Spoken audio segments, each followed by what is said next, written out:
Jornal Semana em Foco. Oferecimento Unasp. Você 24 horas na universidade.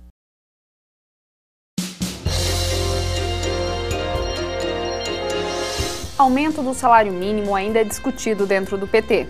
Presidente Lula fecha acordos com a China. Desemprego cresce. Mas Lula diz que na verdade caiu. Seleção brasileira ganha da Catalunha. E agora se prepara para enfrentar a Argentina. Tristeza no Rio de Janeiro. Corpos dos bebês que morreram em alguns hospitais são exumados. O Jornal Semana em Foco está começando.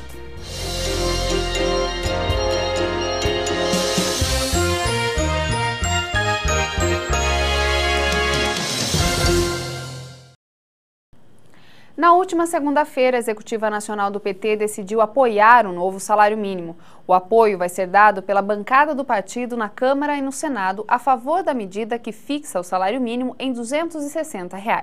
O reajuste do salário mínimo ainda é baixo. Deputados e senadores continuam analisando esse assunto. Nós vamos trabalhar para que haja unidade de ação no voto. Nós vamos trabalhar, nós vamos construir, nós vamos trilhar um caminho, como fizemos em outras matérias, para que toda a bancada, ou a grande maioria da bancada, vote favorável à medida provisória do salário mínimo. Cerca de 14 deputados petistas que ainda não concordam com a nova taxa do salário mínimo divulgaram um documento de 5 páginas em defesa do salário de R$ 300. Nas eleições municipais deste ano, sérias mudanças vão acontecer. As votações não serão mais através de certidão de nascimento ou de casamento. O tribunal também será rigoroso com os candidatos que não prestarem contas à Justiça. Na última segunda-feira, o Tribunal Superior Eleitoral afirmou que a prestação de contas será obrigatória para todos os partidos. E o TSE já está preparando listas de todos os candidatos. Talvez ele deva algumas providências à nação brasileira no aperfeiçoamento de algumas regras. Talvez a lei complementar referida no artigo 14, parágrafo 9 da Constituição, que permite afastar ou negar registro a candidatos que pela sua vida pregressa não devam participar das eleições. Talvez sanções mais efetivas para o caso de rejeição de contas, contas não aprovadas, contas não apresentadas. Todas as novidades vão aperfeiçoar o processo. O eleitor vai ter condições de conhecer melhor o candidato. As eleições estão transcorrendo cada vez com mais tranquilidade e refletindo sempre ou cada vez mais a vontade livre do povo. É esse o desiderato da Justiça Eleitoral, fazer com que o eleitor se manifeste com liberdade. E por isso mesmo é que se coíbe o abuso do poder econômico e os atos ilícitos. 3 ministros em Brasília receberam um grupo do Movimento dos Trabalhadores Sem Terra. José Dirceu, Miguel Rosseto e Luiz Dulce receberam um documento do MST que reivindica melhorias para a classe.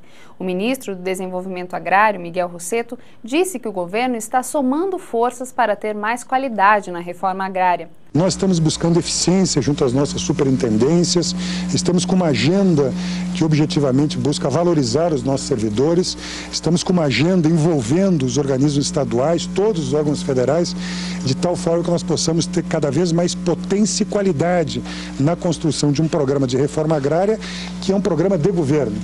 O MST espera mais avanços na reforma para poder parar com as ocupações. Nós achamos que na medida que o governo avançar na quantidade de famílias assentadas, diminui as ocupações. Uma divergência surgiu entre o governo e o MST. O governo afirma que já foram assentadas mais de 29 mil famílias, mas o MST não reconhece esse número e diz que apenas 8 mil famílias foram atendidas. Nós acreditamos que até agora os números apresentados pelo governo são muito poucos, porém o governo insiste em dizer que já fez uma grande quantidade de famílias assentadas e um repasse significativo de crédito. Rosseto afirma que essa desconfiança é desnecessária. Todos os números estão absolutamente abertos em todas as regionais em escala nacional. Não é razoável esse tipo de debate. Em visita à China, o presidente Luiz Inácio Lula da Silva estabeleceu relações comerciais importantes entre os dois países. Em Xangai, Lula participou de uma reunião onde defendeu a criação de um fundo de amparo aos países mais pobres. Lula participou da conferência do Banco Mundial sobre o combate à pobreza.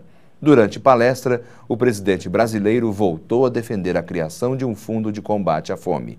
Lula afirmou que só vai ser possível mudar quando a fome se tornar um assunto político e não social. Também defendeu que os países ricos devem comprar essa ideia e diminuir os subsídios agrícolas que impedem a competitividade dos países mais pobres. E quando os pobres do mundo saírem do silêncio e começarem a gritar, aí então eu penso que todos nós iremos colocar a fome como prioridade. O presidente reformou os acordos bilaterais estabelecidos em Pequim e disse para os empresários brasileiros não só venderem para a China, mas comprarem também. O que nós sabemos é que o Brasil tem potência e tem competência para fazer isso com outras nações. O que nós temos certeza é que o Brasil pode ocupar um espaço de destaque no mundo e fazer novas parcerias como essa que estamos fazendo aqui. O criacionismo já faz parte do currículo escolar de metade dos alunos da rede pública do Rio de Janeiro. Defendidas pela governadora do Rio, Rosinha Matheus, as aulas de religião são dadas por professores dos mais diferentes credos. A decisão da governadora foi condenada por cientistas e pode voltar com a velha briga entre religião e ciência. O repórter Fernando Torres conversou sobre religião versus Estado com o advogado Lucas Navarro Prado, professor da Faculdade de Direito do UNASP. Veja os melhores momentos da entrevista. Ensino religioso. Você é a favor ou contra que as escolas estaduais elas tenham uma disciplina voltada para a religião, como o governo Bush defende que as escolas estaduais norte-americanas tenham essa disciplina? Aí depende se nós estabelecermos aqui uma distinção entre as escolas públicas e as escolas privadas. Eu acho que isso é perfeitamente legítimo dentro das escolas privadas. Em se tratando de escolas públicas, esse ensino religioso deve prezar, então, pelo um ecumenismo, no sentido de se ensinar religião de forma geral. Não se poderia admitir, no Brasil ao menos, o ensino de uma religião, porque não há uma religião oficial.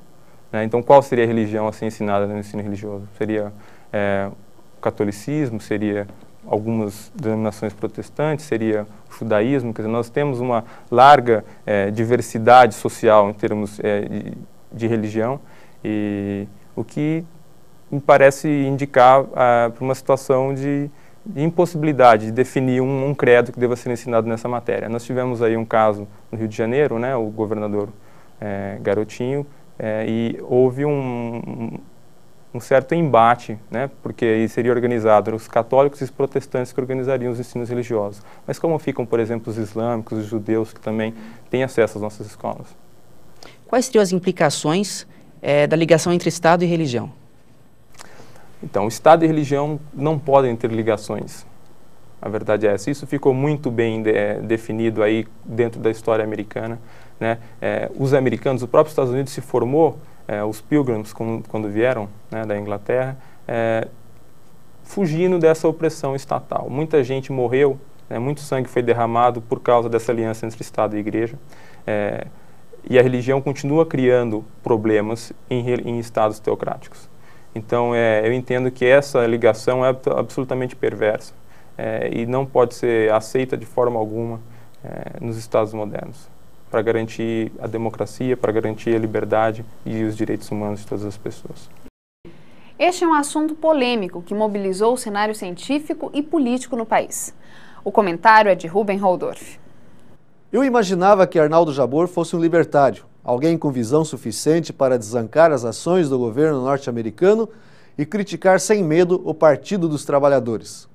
Semana passada, Jabbour bateu nos criacionistas ao condenar a instituição de aulas que questionam o evolucionismo nas escolas públicas do Rio.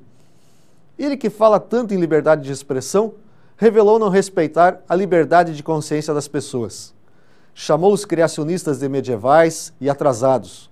Aproveitando a ocasião, a revista Época fez uma reportagem bem equilibrada levantando a discussão entre criacionistas e evolucionistas. Ambos erraram o verdadeiro foco da questão, a separação Estado-Igreja. Este sim é o assunto a ser discutido. Aliás, não tem muito o que se debater, está na Constituição. O Brasil é um país laico e não pode legislar sobre qualquer assunto religioso. Contudo, estão à vista de todos os feriados religiosos, que se proliferaram nos últimos anos, ilegais do ponto de vista constitucional e democrático. uma afronta às minorias religiosas, como os protestantes e os pentecostais, rotulados de evangélicos, como se os católicos não fossem tão evangélicos quanto esses. Um desrespeito também aos islâmicos, judeus, budistas, hinduístas, shintoístas. E aí vem os confucionistas chineses. O risco de se misturar religião e política se torna incalculável. Se a mídia não proteger a liberdade de consciência, quem irá proteger a liberdade de imprensa? A governadora Rosinha Mateus abriu mais um precedente perigoso.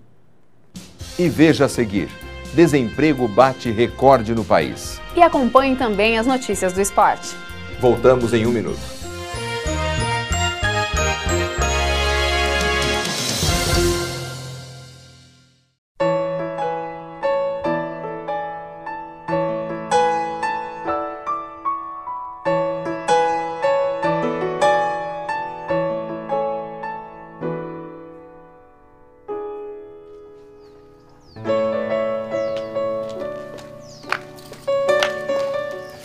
Dona! Quem é você? O que você quer? Ah, já sei, né? É um assalto! Toma meu relógio, eu não tenho nada! Que relógio nada? Você quer me assaltar? Eu não tenho dinheiro, mas eu não culpo você. Por favor, não me faça mal. Mas não é isso que eu quero. Por favor, não me faça mal. Eu só queria as garrafas.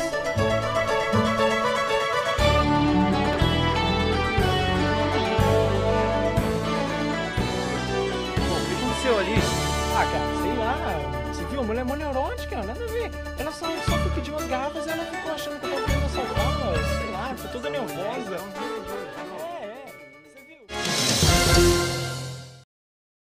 Enquanto os brasileiros se preocupam com o recorde do desemprego em abril, o presidente Lula rebate os dados do IBGE. Ainda na China, na única entrevista que deu, Lula afirmou que não se preocupa com esses números. Ele apresenta dados do governo para justificar sua declaração. Do dia 1º de janeiro ao dia 1º de abril, foi criado no Brasil 534 mil novos empregos de carteira profissional assinada, ou seja, um saldo positivo de 534. Isso é o maior saldo positivo desde 1992. E no Brasil, as centrais sindicais se reúnem para pedir a redução da jornada de trabalho. Com isso, se espera um aumento de até 3 milhões de novos empregos.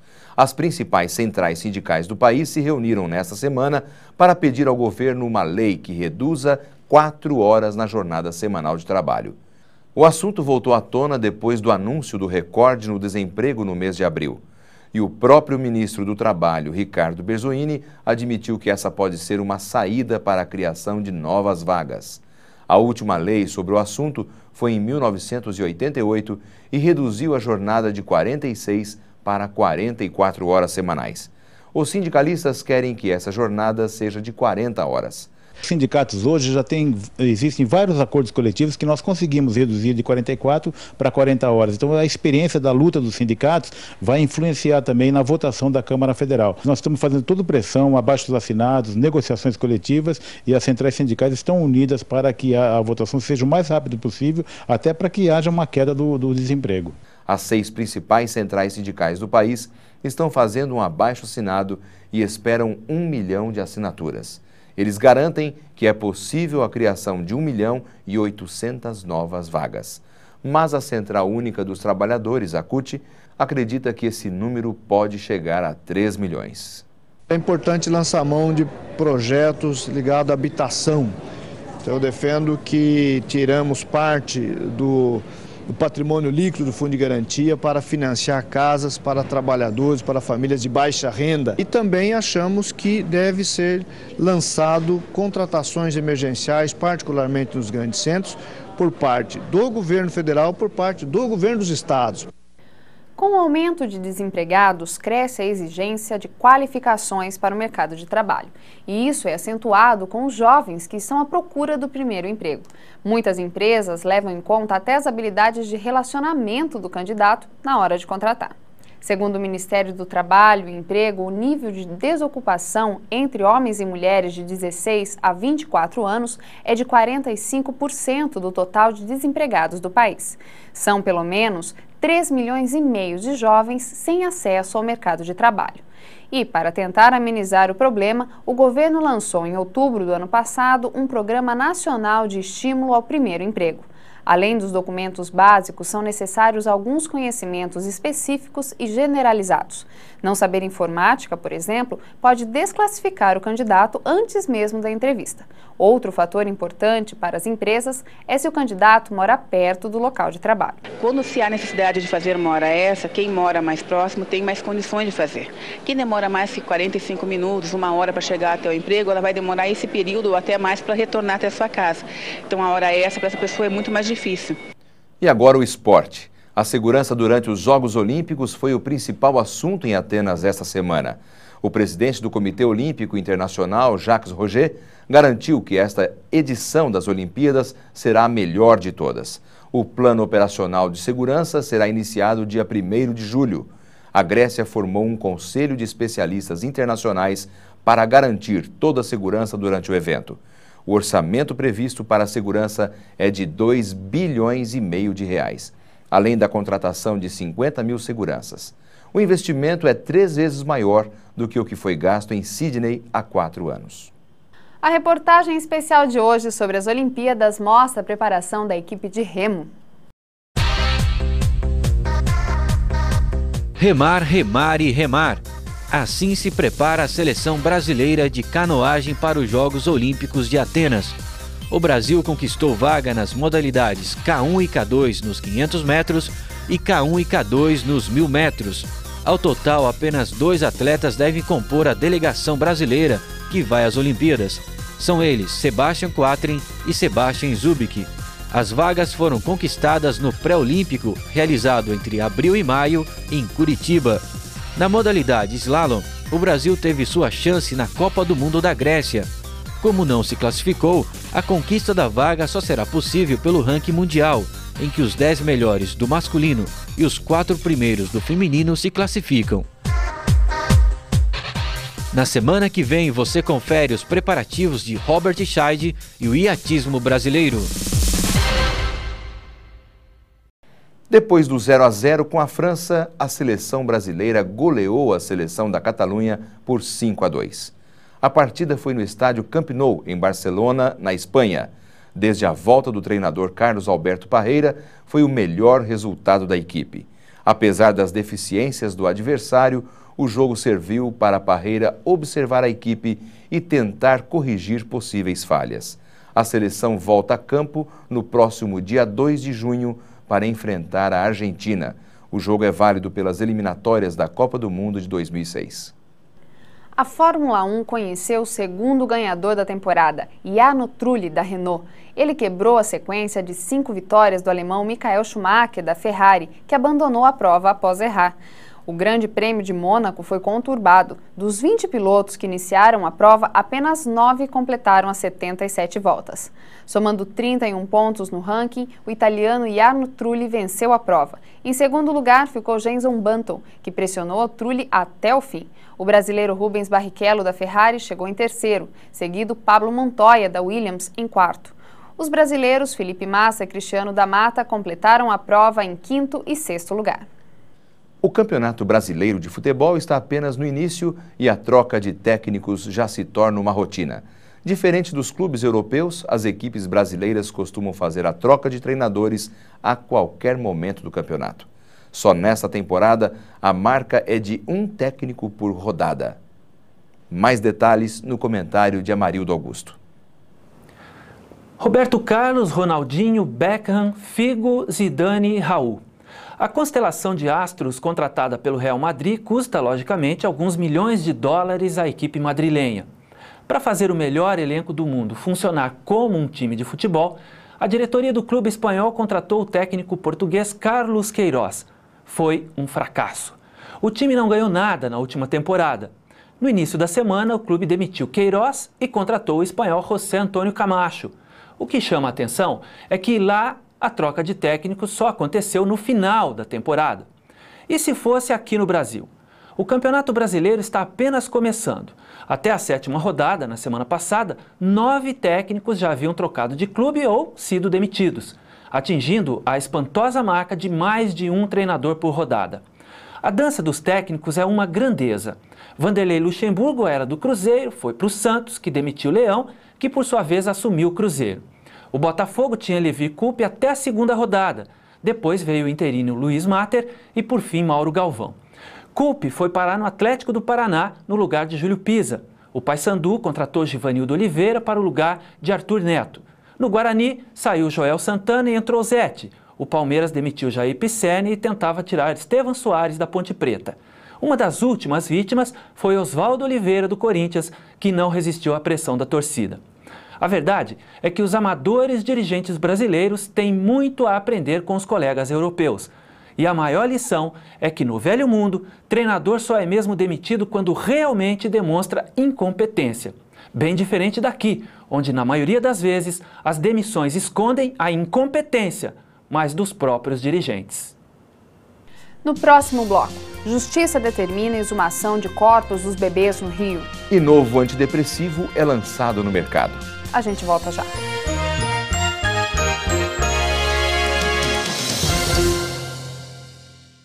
Fizeram uma festa surpresa para mim.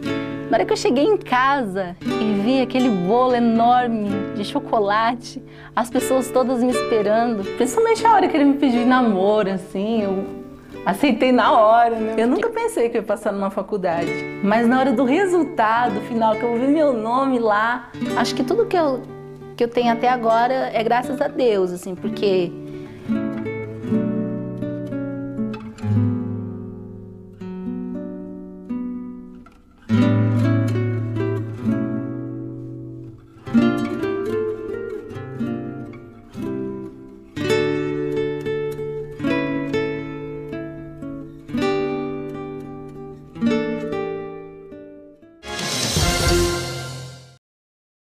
No último domingo foi inaugurado o Pequeno Éden, no Colégio Adventista de Lorena, um mini zoológico onde as crianças podem aprender um pouco mais sobre as plantas e os animais. Veja mais detalhes na reportagem de Adriano Luz. A inauguração teve início com uma música sobre a criação da terra e dos animais, cantada pelo coral infantil do colégio. O espaço tem várias espécies de aves, cabras, um pônei e uma mini vaca, assim como uma variada quantidade de árvores e flores. A psicopedagoga e idealizadora do projeto, Lloyd Sorvillo, explica o objetivo do projeto.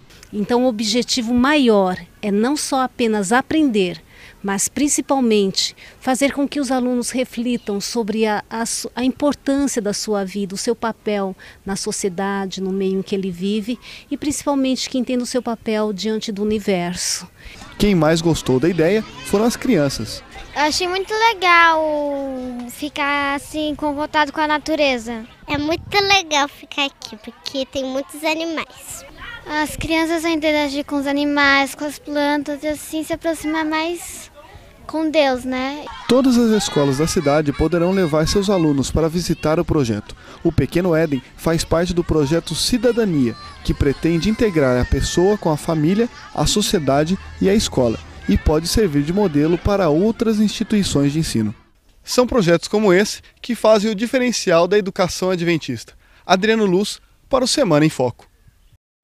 A Rádio Mundial Adventista, a AWR, começou a ser transmitida no idioma uigur para o noroeste da China e Cazaquistão. A maior parte dos ouvintes é de origem turca e seguidora do islamismo, mas já foi praticante do budismo, do cristianismo e de outras religiões. Com a inclusão desse idioma, a Rádio Mundial alcançou o índice de 60 idiomas transmitidos. Mistério na maternidade. Nesta segunda começou a exumação dos corpos dos 15 bebês que morreram em hospitais do Rio de Janeiro no início do mês. A suspeita é que as crianças tenham sido medicadas com um soro contaminado. Todas as mães já autorizaram a exumação, mas nenhuma esteve presente durante o processo de retirada dos corpos. Segundo o delegado responsável pelo pedido de exumação, José Luiz Duarte, a medida está amparada pela lei processual brasileira. O objetivo maior materializar o vestígio. A lei determina que todo crime que deixa indício, esse indício tem que ser materializado através do exame corpo de delito. O resultado das análises pode sair entre 15 e 20 dias. Segundo a polícia, ele pode esclarecer dúvidas e diferenciar as causas da morte de cada bebê. O que o doutor quer ver é se havia outra doença concomitante que poderia ter provocado a morte, se não essa provocada pelo medicamento. E o Jornal Semana em Foco termina com uma boa notícia. A Associação Americana de Psiquiatria apresentou um novo antidepressivo, o Cymbalta. A novidade é que o remédio começa a fazer efeito já na primeira semana de uso, ao contrário dos antecessores que demoram cerca de um mês. As pesquisas revelam que a taxa de resolução dos sintomas de depressão é de 40%, contra 30% de outros antidepressivos. Apesar disso, os efeitos colaterais são mais leves. Você viu o que foi destaque nos principais jornais dessa semana. Não perca a próxima edição. Até lá!